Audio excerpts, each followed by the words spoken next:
अच्छा जी।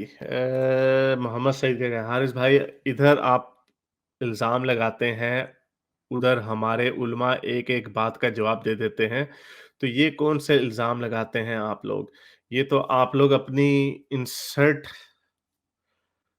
इंसल्ट करा रहे हैं, मैं आपकी बहुत इज़्ज़त करता हूँ।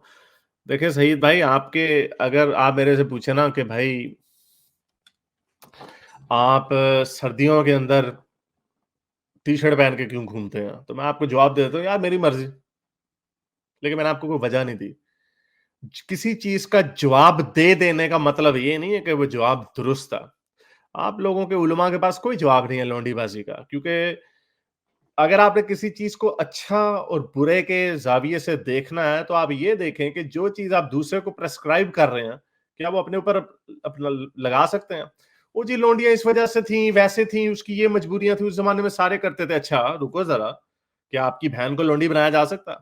नहीं यार, वो यार ये आप पर्सनल हो रहे हैं। इस तरह की बातें आप लोग करते हैं। 4-4 बीवियाँ, बीवी की पिटाई, क्या आपकी अम्मी की पिटाई ठीक है? आपके पापा अगर आपकी अम्मी की पिटाई कर देते हैं तो ठीक है। नहीं यार देखें औरत-मर्द डिफरेंट हैं, देखें औरत की सोच थोड़ी आपने भी हारिस भाई देखा होगा औरतों की सोच थोड़ी कम होती है, वो जज़्बाती ज़्यादा होती हैं वगैरह-वगैरह, उनको पीरियड होते हैं तो इमोशनल ज़्यादा होती हैं। ये सारे जो जवाब है ना आप लोगों के, उलमाओं के, ये हम सुन चुके हैं।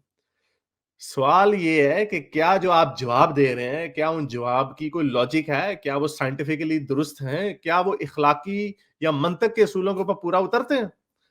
बस इनके ऊपर अपने ऊपर परख लें। और मोस्टली बीवियों माँओं के ऊपर और बहनों के ऊपर तो लोग इतना नहीं होते, बेटियों के ऊपर ज़्यादा तड़प जाते हैं। एक बंदा था मेरे पास आया था कुछ साल, डेढ़ साल पहले, जिस पठान उससे बात हुई थी। उस बंदे से आती थी, ही वाज़ अ पठान।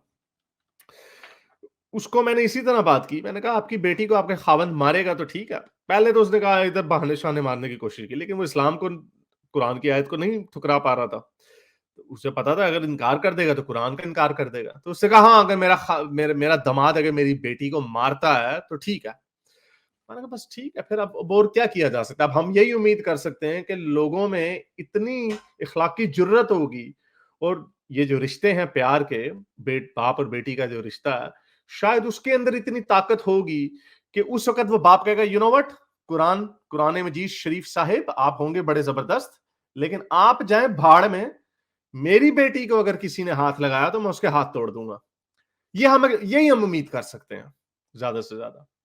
और इससे ज़्यादा हम कोई उम्मीद नहीं कर सकते। अगर आप यहाँ पर आके कह देते हैं, आपका दामाद अगर आपकी बेटी को ठुकाई लगाए, तो फिर हम क्या कर सकते हैं? फिर ठीक है, फिर आप जाने, आपका दामाद जाने और आपकी बेटी जाने, आपका इस्लाम जाने। इससे ज़्यादा तो हम और कुछ नहीं कर सकते।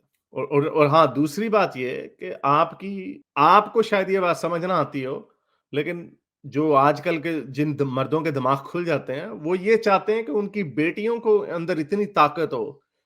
ताकत का मतलब ये नहीं होता कि वो कोई 10 मन के आटे की बोरी चुक ले पिछले एक हाथ नाल। ये नहीं ताकत का मतलब होता। ताकत का मतलब होता है वो इतनी इंडिपेंडेंट हो फाइनेंशियली।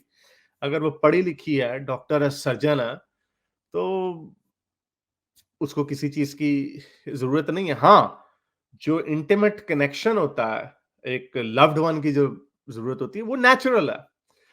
एक $1,00,000 सालाना कमाने वाली खातून को भी ज़रूरत होगी एक इंटीमेट पार्टनर की, मर्द की, लेकिन वो होगी बराबरी की सतह पे। वो बराबरी म्यूचुअल रिस्पेक्ट की शर्त के ऊपर होगी। वो ऐसे नहीं होगी कि हाँ भाई मेरे प्यो ने मुझे ਇਹਦੇ ਨਾਲ ਬੰਨ ਦਿੱਤਾ तो ਹੁਣ मैं ਕੀ करा, रोटियां ही पकावांगी तो हो ठीक है। और अगर कभी नमक मिर्च मसाला ज़्यादा हो गया तो ठुकाई भी हो सकती है, लेकिन मैं क्या करूँ, बाप ने तो लेना नहीं है वापस। तो जो ये भी आजकल के जो जो जो जिन जिन आदमियों को हम अपील करते हैं कि उनका दिमाग अगर खुल जाए, हमारे पास आते हैं फैक्ट चेकर, सॉरी, वो बड़ी अच्छी कहानी अपनी सुनाते हैं कि किस तरह हमारी बातें सुनने के बाद उनका एटीट्यूड जो उनके बेटों की तरफ था, वही एटीट्यूड उनका अब अपनी बेटी की तरफ भी है। बिल्कुल उसी पैमाने से नापते हैं उसे। तो यही कोशिश है और शायद होपफुली अगले 40-50 साल में ऐसी जनरेशन पैदा हो जाएगी। माइकल शर्मन उनको कहता है हेलीकॉप्टर पेरेंट्स, यानी अपने बच्चों को ना बड़ा, यानी उनके पैर भी ज़मीन पे नहीं लगने देते। तो पाकिस्तान में भी ये आ जाएगा रवैया अपनी बेटियों की तरफ खासकर। मेरे इस नेक काम को जारी रखने के लिए मुझे पेपैल या पेट्रियन पे ज़रूर सपोर्ट कीजिए। ताकि मैं अपना पैगाम ज़्यादा से ज़्यादा लोगों तक पहुँचा सकूँ।